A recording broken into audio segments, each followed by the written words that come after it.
Hei kõigile! Tänase video teema on midagi säärast, kus ma tutvustan ühekordse kaamera plusse ja miinuseid ja räägin üldse, miks ma otsustasin sellise asja osta ja milleks see hea on. Kaamera näeb siis välja selline, see on suhteliselt kerge, selline värviline, neid on hästi palju erinevaid. See on Kodak oma ja see teeb värvilisi pilte, aga on ka sellised, mis teevad mustvalgeid ja veidi teistest toonidest. Ma kohe räägin teile kõigest täpsemalt, nii et alustame selle videoga. See konkreetne kaamera läks mul maksma 10 eurot 9 midagi sentidega, ütleme niimoodi, et umbkaudu 10 eurot ja see teeb 27 pluss 12 pilti ehk siis kokku 39 pilti. Põhiliselt selle kaamera mehhanism töötabki niimoodi, et siin on selline asi, mida sa saad nagu keerata, ehk siis see siis keerab seda filmi järgmisele kaadrile ja keerad selle lõpuni, nii kaua kuni sa enam ei saa.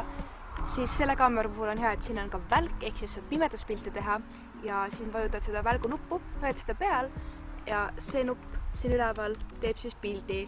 Ja põhimõtteliselt sa ei näe seda pilti ja sa näed seda alles siis, kui sa oled kõik oma pildid ära teinud ja viid selle kaamera ilmutamisele ja siis saad sealt need pildid kätte. Ja selle konkreetse kaameraga on see veel, et selle ISO on 400, ehk siis see on kõige parem tegemiseks pilte päevavalges, aga välk võimaldab sellel teha ka pilte pimedamas. Teedki ära kõik need 39 pilti, viid selle siis ilmutamisele, seda kaamerat sa enam kätte ei saa, selles mõttes, et see on ühekordseks kasutamiseks. See on mul tegelikult juba teine kaamera. Ilmutasin oma eelmise kaamera peal pildida, mida ma teile ka kohe näita. Selle ma ostsin ehk siis endale uue kaamerana, et ma saaksin veel pilti teha suve jooksul. Ja kui see kaamera ise maksab umbes circa 10 eurot, siis ilmutamine maksab veel peale. Minu puhul läks ilmutamine 16 eurot, sellepärast et läksin fotopointi ilmutama neid ja ma võtsin kiirpointi, et ma saaksin samal päeval pildid kätte, ehk siis üks pilt maksab rohkem kui see, et sa ootad 5 päeva. Ja samuti see, et ma võtaks selle filmi siit seest ära, maksab, mida tegelikult ma mõtlesin, et ma võiks ka ise teha, aga ma julgenud riskida esimene kord, et ma rikun oma pildi kuidagi ära või mis iganes võib juhtuda. Samuti ma pidin maksma vist 2 eurot peale, et ma saaksin pildid ainult siis digitaalselt. Ma võtsin need endale nii digitaalselt meili peale kui ka siis tavalise pildipaberi peale, nii-öelda reaalses formaadis. Ma kogun neid pilte enda sellisesse kasti. Ilmselt värvin sellele, kui mul aega on. Siin igast pilte. Mul on siin eelnevalt ka olnud pilte, aga ma plaanin neid kõiki siia koguda. Ja ma ostsingi selle kaamera sellepärast, et mulle meeldib see idee, et sa ei näe pilte kohe. Kui ma teen pilte oma telefoniga, siis ma saan neid kohe vaadata, aga siin ongi see, et sa teed pildi ära ja sa jäädki ootama, et huvitav, milline see välja tuli. Ja ma viisin selle ilmutamisesse. Osasid pilte ma isegi ei teadnud või ei mäletanud, et ma oleksin teinud, nii et see oli veel eriti põnev. Selle kaamera üheks miinuseks on kindlasti see, et võib tulla uduseid ja pimedaid pilte. Näiteks mul olid mingid pilte, mis ma tegin tutipeol. Osa neist tuli tumedad, kuna ma ei kasutanud välku, ma unustasin välgu peal hoida.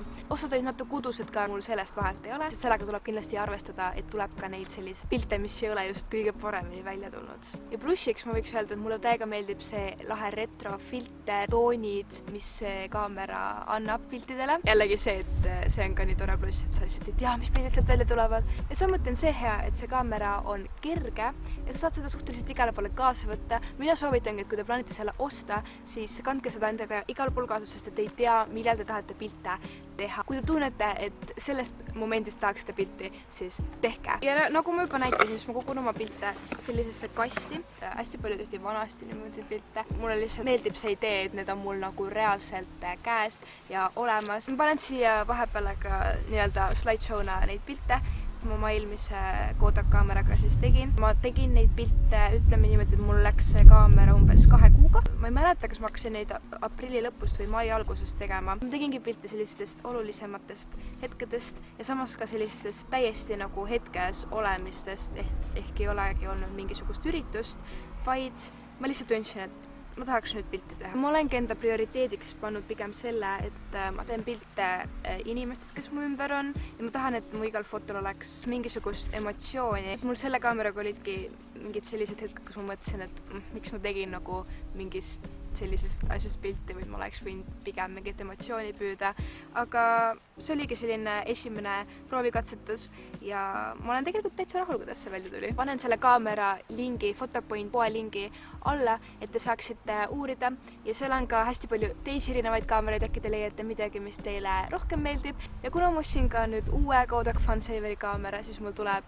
ilmselt kas siis suve lõpus, sügise alguses lähen jälle ilmutama pilte. Nii et kui te tahaksite ka sellest videot ja nendest piltidest, mis sealt välja tulevad, siis pange sellele videole siin like ja subscribe'ige mu kanalit, kui te ei ole seda veel teinud. Tegi kõik, mis mul öelda oli. Kui teil on mingeid küsimusi veel, kirjutage alla kommentaaridesse ja ma vastan teile ja näeme mu järgmises videos. Ciao!